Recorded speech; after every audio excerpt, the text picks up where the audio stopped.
Hello दोस्तों, आप एक बार ये वीडियो देखो। गांधी जी से क्या समस्या?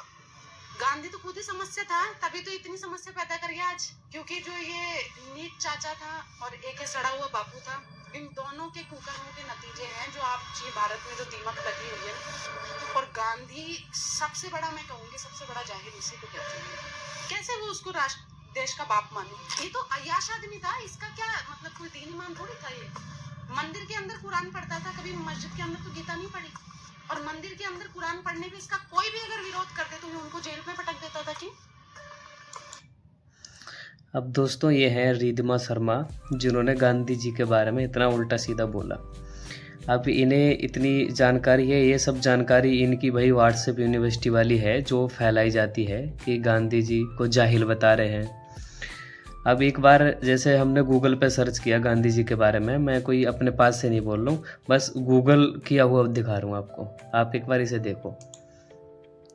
इसमें साफ साफ लिखा हुआ है, सबसे पहला सत्याग्रह आंदोलन, दूसरा असहयोग आंदोलन, तीसरा सविनय अवज्ञा आंदोलन, भारत छोड़ो आंदोलन, ऐसे कई मूवमेंट गांधी जी ने चलाए थे। उनमें सारे ये बारी बारी से सारे आंदोलन हैं। उन्होंने देश के लिए क्या किया, अंग्रेज़ों के लिए क्या किया। जैसे सत्याग्रह आंदोलन, उन्होंने रंग भेद और अन्याय के खिलाफ सबसे पहले दक्षिण अफ्रीका में सत्याग्रह का प्रयोग किया। भारत लौटने के बाद उन्होंने चंपारण सत्याग्रह 1917, खेड़ा सत्याग्रह 1918 और अहमदाबाद मिल मजदूर आंदोलन का सफलतापूर्वक नेतृत्व किया। उसके बाद असहयोग आंदोलन 1920 से 1922 उन्होंने देशवासियों से ब्रिटिश सरकार का सहयोग न करने और स्वदेशी अपनाने का आग्रह किया।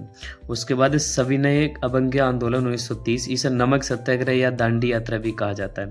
उन्होंने ब्रिटिश सरकार के नमक कानून को तोड़ा, जिसमें ये गांधी जी सबको साथ लेके और नमक लेने गए थे, जिसके लिए उन्हें गिरफ्तार भी किया गया। भारत छोड़ो आंदोलन 1942, ये अंग्रेजों को भारत से बाहर निकालने के लिए उनका सबसे बड़ा जन आंदोलन था, जिनमें उन्होंने करो या मरो का नारा भी दिया।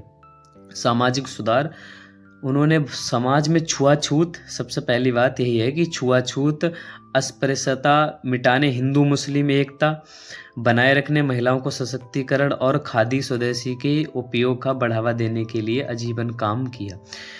महापुरुष ने बाहर पढ़ाई करके उसके बाद में अपने देश में आके देश के लिए इतना सब कुछ किया, अपना सारा जीवन देश हित में लगाया।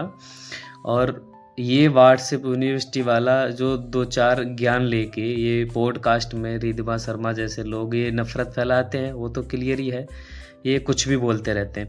और ये वो हैं जो गोडसे को भगवान मानते हैं। ये तो आपने गांधी जी के बारे में सारा कुछ देख लिया। आप एक बार नाथूराम गोडसे जी के बारे में भी देख लो, मैंने उनको भी गूगल पे सर्च कर रखा उनके बारे में, एक बार आप उन्हें भी देखो। ये है नाथूराम गोडसे, 19 मई 1910, 15 नवंबर 1949, एक हिंदू राष्ट्रवादी और राजनीतिक, हिंदू से ही संबंध ये है कि सीधा दूसरे धर्म से कोई मतलब ही नहीं, सिर्फ हिंदू राजनीतिक कार्यकर्ता थे, जिन्हें महात्मा गांधी की हत्या के लिए जाना जाता है।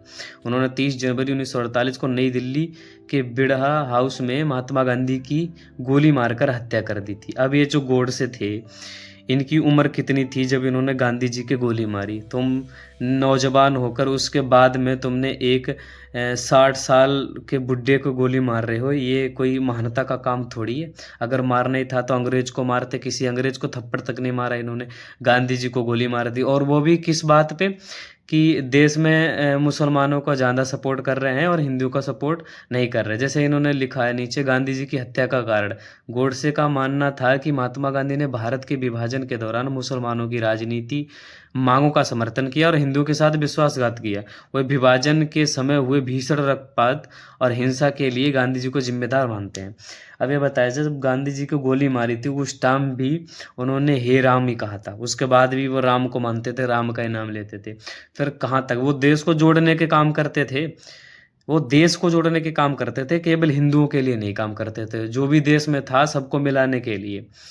इनकी जो विचारधारा थी वह हिंदू महासभा और राष्ट्रीय स्वयंसेवक संघ आरएसएस जैसे संगठनों से जुड़े हुए थे और हिंदुत्व के प्रबल समर्थक थे। लेकिन गांधी जी सबको एक साथ, सबको जोड़ के रखना चाहते थे।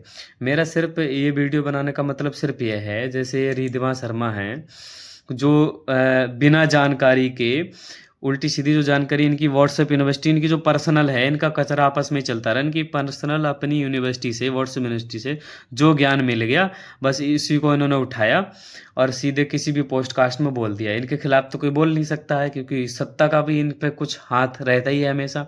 दूसरा जो मैंने आपको गांधी जी के बारे में दिखाया, आप एक बार खुद सर्च करके देख लेना। अगर कुछ भी इसमें एडिट हो या मैंने कुछ करेक्शन वगैरह कर रखा हो, वही सेम है कि गांधी जी ने कितने काम करे, कितने आम मूवमेंट चलाए उन्होंने, देश हित में कितना काम करा। और उसके बाद में एक बार नाथूराम गोडसे जी के बारे में भी देख लेना। मैं इन्हें कोई वो बता रहा हूँ, लेकिन ऐसा आदमी मेरी नज़र में तो आतंकवादी, जिसने देश के 60 साल के बुढ़े को गोली मारकर बूढ़े को हत्या कर दी और उसे ये भगवान मानते हैं। मतलब उसे पूछते हैं नाथूराम गोडसे को, जिसने गोली मार के एक बूढ़े की हत्या कर दी। अगर तुम्हें हत्या करनी थी अंग्रेजों के टाइम पे, तुम कहाँ चले गए थे? बस ये वीडियो बनाने का इतना ही मतलब था कि जानकारी अगर नहीं है तो फिर किसी को बुरा भला मत करो। सरकार और सत्ता अपनी जगह है, लेकिन जो हमारे देश के लिए कुछ किया है, जो देश हित में शहीद हुए हैं, उनके बारे में उल्टा सीधा बोलने का कोई मतलब नहीं। बाकी दोस्तों, आप अपने हिसाब से कमेंट करना कि आपको क्या सही लगता है जो मैंने बताया गांधी जी के बारे में। आप अपनी राय और कमेंट जरूर करें। धन्यवाद दोस्तों।